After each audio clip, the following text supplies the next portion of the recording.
Si nous vivions depuis toujours dans un seul état de conscience, en pensant que c'était le seul réel, et si notre manière de percevoir le monde était une version parmi tant d'autres, mais que nous avions peu à peu oublié comment accéder aux autres, parmi les multiples possibles.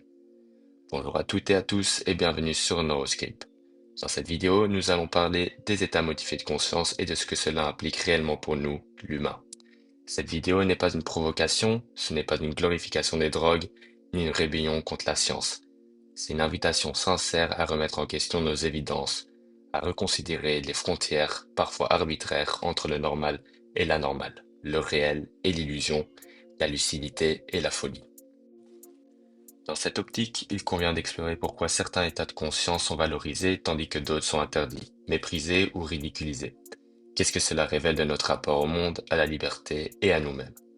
Pour comprendre cela, il est essentiel de reconnaître que la conscience que nous considérons aujourd'hui comme ordinaire est en réalité le produit d'un contexte social et historique particulier, et non une vérité universelle. Notre société moderne, post-industrielle de tradition rationaliste et orientée vers la productivité, valorise principalement un état de conscience précis, celui de l'éveil, de la concentration, de la rentabilité, de la compétition, de l'action rationnelle et pragmatique. Cet état particulièrement adapté au travail, à la gestion et à la logique s'est progressivement imposé comme référence dominante. Ce que nous appelons sobriété n'est en vérité qu'un état modifié de conscience socialement accepté. Nous sommes constamment sous l'influence de substances comme le café, les sucres, les anxiolytiques ou bien l'alcool. La caféine améliore notre productivité, les sucres sont mêlés à tout un processus économique, etc. Pourtant, cette norme n'a rien d'universel. Dans d'autres cultures et à d'autres époques, on a accordé une place importante à des états différents. La transe, le rêve lucide, la contemplation extatique, les visions chamaniques, etc. Perçus comme porteurs de sens, de connaissances ou de bienfaits thérapeutiques. Pourquoi ces états ont-ils été relégués à la marge? Peut-être parce qu'ils s'accordent moins aisément avec les exigences d'un monde centré sur la productivité, le rendement et l'organisation, peut-être aussi parce qu'ils échappent à la mesure objective et à la quantification, ce qui ne peut être facilement évalué ou encadré tend alors, dans certains contextes, à être considéré comme secondaire ou peu fiable. L'être humain s'aligne aujourd'hui sur ces valeurs capitalistes qui ne sont imposées que depuis quelques générations. Il s'agit de repères contingents, façonnés par le cours de l'histoire, que l'on tend parfois à considérer comme des vérités universelles. Le système économique actuel a contribué à forger une conscience collective dans laquelle ce qui ne correspond pas à ces dynamiques, comme le ralentissement, la contemplation ou l'exploration d'états de paix intérieure, trouve moins de place. Lorsque les psychédéliques sont interdits au nom d'objectifs économiques ou de normes axées sur la productivité, cela reflète une approche qui privilégie certains critères au détriment d'une exploration plus large de la dimension spirituelle. Le véritable progrès humain ne se résume pas à la croissance économique, mais s'appuie aussi sur une meilleure compréhension de soi, des autres et du monde qui nous entoure. Donc non que sur le plan technique ou économique, mais aussi sur le plan existentiel et spirituel. La prohibition des substances psychédéliques est souvent justifiée par la crainte de l'addiction. Pourtant, ces substances ne créent pas de dépendance neurochimique selon les données scientifiques. Parallèlement, d'autres formes de dépendance socialement reconnues, comme la recherche d'argent, de réussite, d'image ou de productivité, sont largement encouragées, car elles s'intègrent dans le fonctionnement économique de la société même. Les interdictions relèvent ainsi de choix sociaux et culturels, souvent influencés par des facteurs politiques, économiques ou moraux, plutôt que d'une vérité universelle. Les normes qui en résultent traduisent seulement une vision particulière du monde. Que la diversité des états de conscience constitue une richesse pour l'expérience humaine, la conscience dite ordinaire ne représente pas une vérité absolue, mais plutôt une convention partagée. Explorer d'autres modes de perception élargit la palette des vécus possibles, stimule la créativité, renforce la résilience psychique et favorise la compréhension mutuelle. Les avancées en neurosciences confirment la complexité et la valeur des états modifiés de conscience. Lors d'expériences psychédéliques, d'un côté se passe la réduction d'activité du réseau du mode par défaut, aussi appelé le Default Mode Network, le DMN en anglais, orchestre et responsable de l'ego, et de l'autre côté a lieu une augmentation d'activité neuronale dans le cerveau. La diminution d'activité du DMN facilite une déconstruction temporaire de l'ego et l'excitement d'activité neuronale donne accès, lui, à des nouveaux modes de pensée plus souples. Cela ouvre un champ de recherche prometteur sur la nature même de la conscience. Cette exploration de la conscience nous invite à revisiter certaines conceptions traditionnelles. Explorer sa conscience n'est pas une fuite, mais une quête. Méditer, jeûner, danser jusqu'à la transe, respirer profondément, plonger dans des états d'abandon ou expérimenter certains psychotropes ne signifie pas fuir la réalité. Au contraire, il s'agit souvent de la rencontrer plus profondément. Les états modifiés de conscience, lorsqu'ils sont utilisés dans un cadre sûr et accompagné, permettent d'observer ces schémas mentaux, celles d'un monde interconnecté, d'une unité fondamentale entre tous les êtres vivants. Il nous enseigne à sortir du paradigme individualiste pour accéder à une conscience collective, à une forme d'harmonie cosmique, d'éprouver un amour universel et une lucidité radicale sur soi-même. Ces expériences sont un approfondissement de la conscience. Elles ne sont pas une folie, mais une lucidité différente.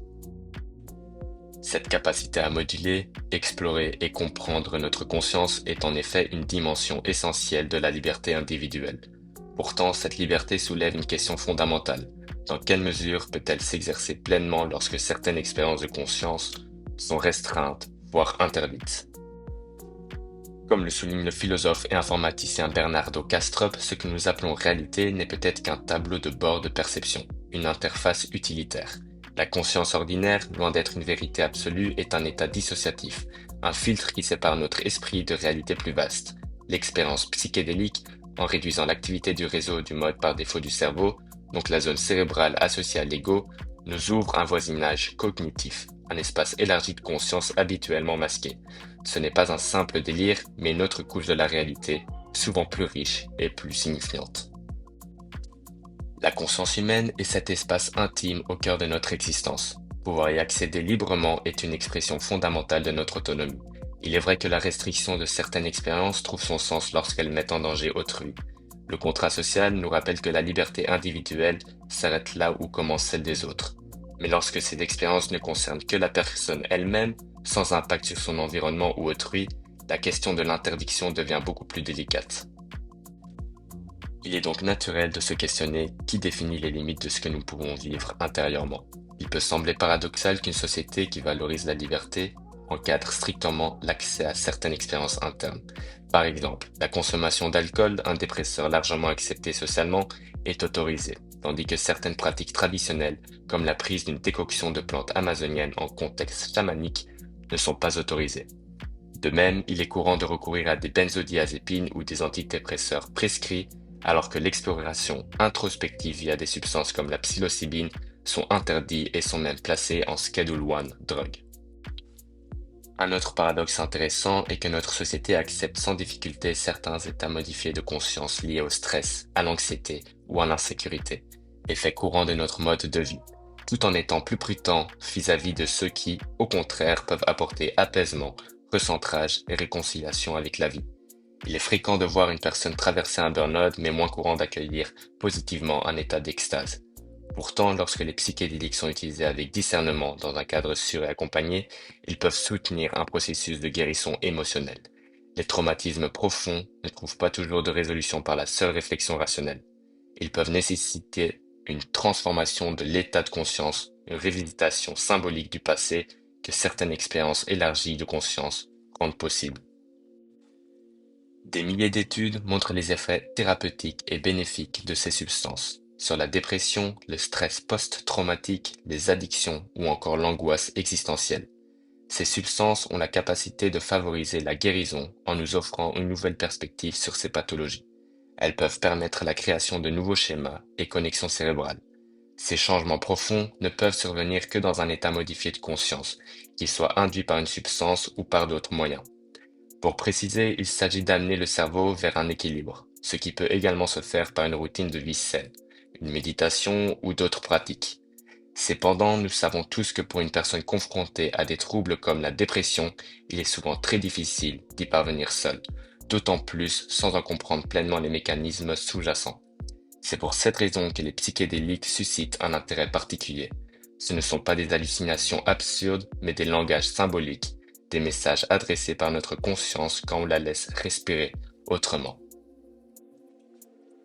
La question soulève des considérations éthiques importantes. Peut-on véritablement restreindre à un adulte informé et volontaire la possibilité de vivre une expérience avec sa propre conscience, dès lors que cela ne porte préjudice à personne? Pourquoi ne pas reconnaître à chacun la liberté d'explorer les profondeurs de son propre esprit? Est-il souhaitable que le pouvoir politique régule nos états mentaux les plus intimes? Notre époque valorise l'autonomie, l'autodétermination et le droit à l'identité. On nous encourage à être soi-même et à suivre notre propre voie. Mais peut-on réellement parler d'autonomie si la possibilité de modifier son état de conscience est restreinte? Peut-on pleinement revendiquer la liberté de penser si certains moyens d'explorer d'autres perspectives mentales ne sont pas accessibles? Cette tension met en lumière un écart entre les valeurs proclamées, liberté, autonomie, quête de soi, et certaines pratiques institutionnelles. La connaissance de soi ne se limite pas à la parole, à l'analyse ou aux normes actuelles. Elle peut également passer par le silence, l'émerveillement, ou encore par une dissolution temporaire du soi. Ces expériences spirituelles de l'ordre de l'esprit constituent des outils précieux de sagesse plutôt que des sources de danger. La véritable liberté inclut la possibilité d'ouvrir la porte à l'exploration intérieure. Elle ne se limite pas aux seuls comportements visibles, mais englobe également le droit de ressentir, d'explorer et de penser autrement. Il est important de reconnaître que l'expérience humaine est multiple, complexe et riche, et qu'elle ne saurait se réduire à une seule forme, un seul état de conscience, la conscience ordinaire actuelle. Chacun porte la responsabilité de son corps, de son esprit et de sa conscience. Bien sûr, cela requiert un cadre, une éthique et une éducation adaptée. Cependant, cela ne justifie pas nécessairement une interdiction totale, sans bon argument. L'éducation pourrait plutôt viser à informer clairement sur les risques réels, sur les conditions d'usage appropriées et sur le sens de ces expériences. L'exploration de la conscience, de sa psyché, est une démarche d'humilité qui demande préparation, courage et intégration parfois longue. Elle n'est ni une distraction, ni un mode superficiel. C'est un travail intérieur. Il est important de préciser que tout ce qui est évoqué dans cette vidéo ne constitue en aucun cas une critique ou une attaque envers la société actuelle. Il s'agit plutôt d'une observation, d'un point de départ pour réfléchir ensemble à une approche plus nuancée à l'ouverture et l'exploration de notre conscience. L'objectif est d'ouvrir un dialogue constructif afin d'envisager de nouvelles façons d'aborder ces questions dans le respect des individus et des cadres existants. Dans ce contexte, il est intéressant de constater que notre époque, souvent qualifiée de désenchantée, porte en elle un paradoxe profond. Alors que les grandes certitudes, qu'elles soient religieuses ou idéologiques, semblent s'effacer, un besoin puissant et renouvelé de conscience et de sens émerge. Ce besoin, loin de disparaître, se transforme et s'exprime aujourd'hui à travers des formes nouvelles et diversifiées. Développement personnel, éco-spiritualité, festival alternatif, cérémonies collectives, retraite de silence, pour ne citer que quelques exemples. Des chercheurs comme Roland Griffiths ou Robin Carhart Harris ont montré que ces expériences peuvent être parmi les plus significatives de toute une vie, au même titre qu'une naissance, une rencontre amoureuse ou une expérience de mort imminente. Elles ont le potentiel de guérir, d'inspirer et de réorienter. Nous sommes à un tournant. Crise du sens, crise écologique, crise de la santé mentale. Toutes nous rappellent une chose essentielle. Il est temps de redonner une place à l'intériorité, à la profondeur, à l'expérience vivante de l'être et à nous réorienter. Les états modifiés de conscience sont peut-être une des clés de réconciliation avec nous-mêmes, avec les autres, avec le vivant. Ils ne sont pas là pour remplacer la science, mais pour la compléter. Ils ne sont pas là pour fuir le monde, mais pour mieux le comprendre de l'intérieur. Ce n'est qu'en permettant à chacun d'explorer librement sa propre conscience dans le respect des autres et de la vie que nous pourrons enfin sortir de l'impasse existentielle dans laquelle nous nous trouvons.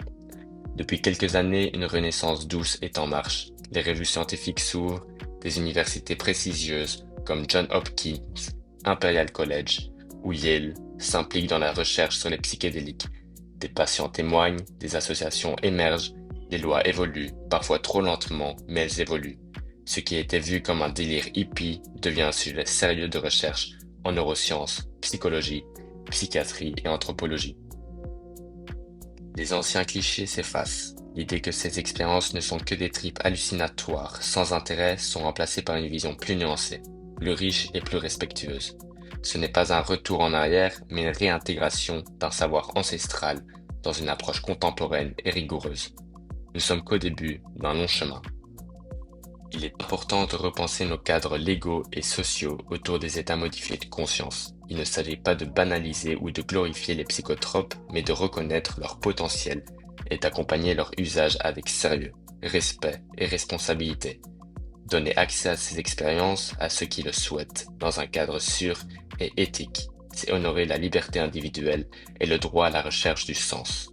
C'est ouvrir la porte à une société plus consciente, plus sage, plus connectée, plus humaine.